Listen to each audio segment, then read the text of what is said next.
Ladies, gentlemen, and all you scurvy-filled pirates, as always, I am Cosmic, and today we're previewing Corsair, an open-world naval combat game currently on Steam's Early Access program in development by Evil Twin Artworks.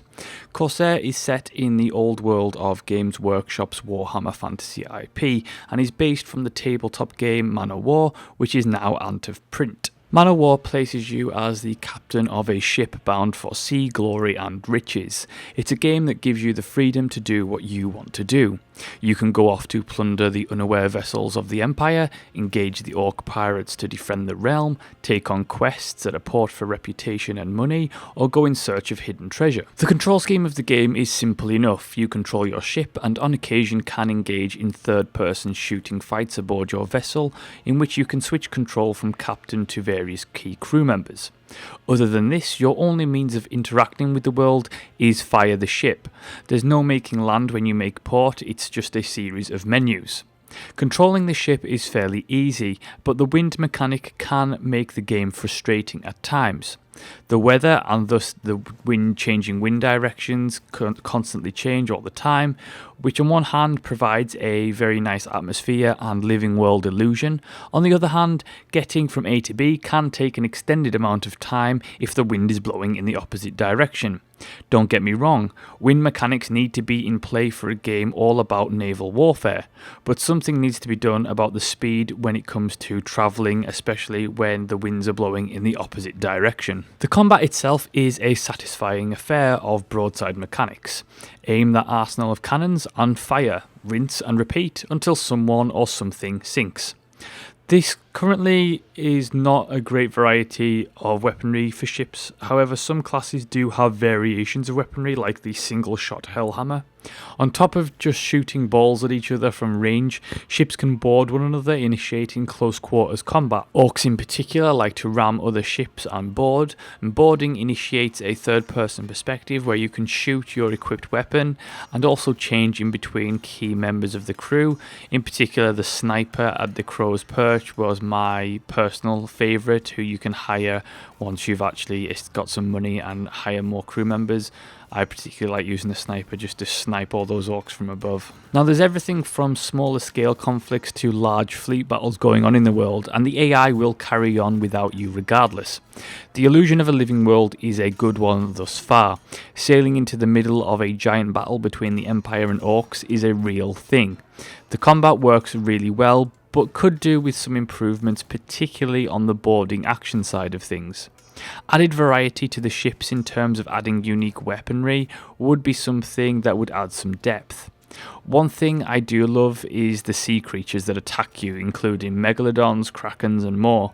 The first time I played, a giant megalodon came out of nowhere to just bite a huge chunk out of my ship. The panic that ensued was joyful. Overall, it's a promising start to the combat that at its core is a lot of fun. However, much improvements are needed, but that being said, although there are improvements I think that are definitely needed and required almost, I think that I do like where it's heading. There are a ton of factions in the game already, including human, orc, chaos, pirate and more are on their way. Most factions have quests that you can complete for loot, money and reputation gain. If working with the Empire isn't really your thing, you can become a pirate and join others in pillaging and burning and ransacking the world. Speaking of which, ports can be attacked and looted, razed or cannibalized for ship parts. Now, progression-wise, you have to manage and replenish your fallen crew members, hire special crew, improve your personal weaponry, and of course, plunder until you can afford a bigger, badder ship. There's already a pretty good variety of ships in the game, and once the game is finally complete, there will be a no doubt impressive variety of ships available. The ship progression is all well and good, but it can be a little bit grindy. I certainly think that cosmetic progression would be a fantastic addition to the game. Specialised cannons, captain's gear, flags, all that type of thing would just really add something a little bit extra to the game that I think it could really use. The game is still in an early state currently, so it is very rough and unoptimized. It can tank frame rate frequently. There are a ton of bugs to contend with. On the plus side, the game being set in the Warhammer universe creates a fantastic atmosphere, which is really enforced by the weather system and the scenery. A good couple of long story-driven quest chains to complete with voice acting would be a definite beneficial addition to the game and add a little meaning to the vast exploration. In all, however, Manowar holds a lot of promise in its core design. It's clearly early stages yet, but the developers seem to be heading down a route that I can get behind.